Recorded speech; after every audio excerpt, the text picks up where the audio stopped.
একসময় ঈদের সিনেমা মানেই ছিল অ্যাকশন আর তারকা নির্ভর বিনোদনের প্রতিযোগিতা।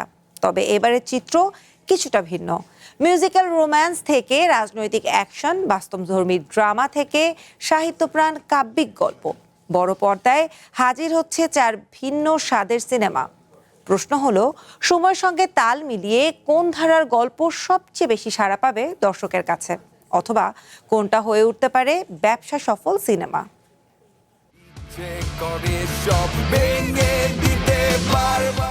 ঈদের বড় বাজির একটি হচ্ছে রকস্টার।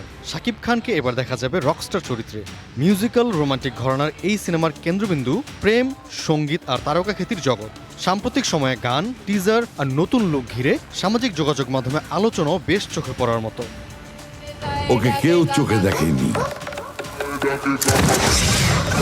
অন্যদিকে মালিক ভর করেছে ক্ষমতা, সংঘাত আর অ্যাকশন ড্রামার উপর। আরিফিন শুভ ও বিদ্যা সিনহা মিমের পুনর্মিলন, সঙ্গে অপেক্ষাকৃত বড় পরিসরের বাণিজ্যিক উপস্থাপনা, মাস অডিয়েন্সকে লক্ষ্য করেই যেন এগোচ্ছে সিনেমাটি।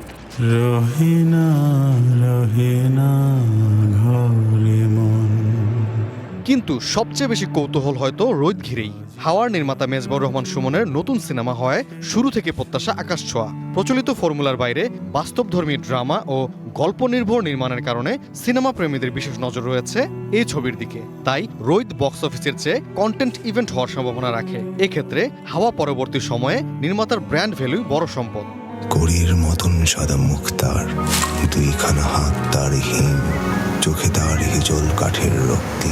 আর একেবারেই অন্য সুরে হারছে বনলতা সেন। জীবনানন্দ দাশের কালজয়ী কবিতা থেকে অনুপ্রাণিত এই সিনেমা কাব্যিক আবহ, সাহিত্যিক অনুভব এবং মানবিক গল্পকে সামনে আনছে। মূলধারার বাজারে এমন নির্মাণ সচরাচর দেখা যায় না বলেই এটি আলাদা মনোযোগ পাচ্ছে। দেশীয় বাজার বিচারে বলা যায়, বনলতা সেন সবচেয়ে ঝুঁকিপূর্ণ কিন্তু সাংস্কৃতিকভাবে সবচেয়ে দীর্ঘস্থায়ী আলোচনার সম্ভাবনা রাখে। ব্যবসা ও সাংস্কৃতিক প্রভাব, দুইয়ের সমীকরণ এখানে ভিন্ন। এখানে কেউ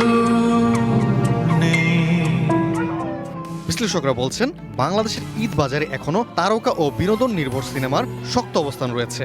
সেই হিসেবে রকস্টার কিংবা মালিক বক্স অফিসে এগিয়ে থাকার সম্ভাবনা উড়িয়ে দেওয়া যায় না। তবে সাম্প্রতিক সময়ে হাওয়া কিংবা বনলতা এক্সপ্রেসের মতো গল্প নির্ভর নির্মাণের সাফল্য এটাও দেখিয়েছে, দর্শকের একটি বড় অংশ এখন নতুন ভাষা ও নতুন অভিজ্ঞতাও খুঁজছে।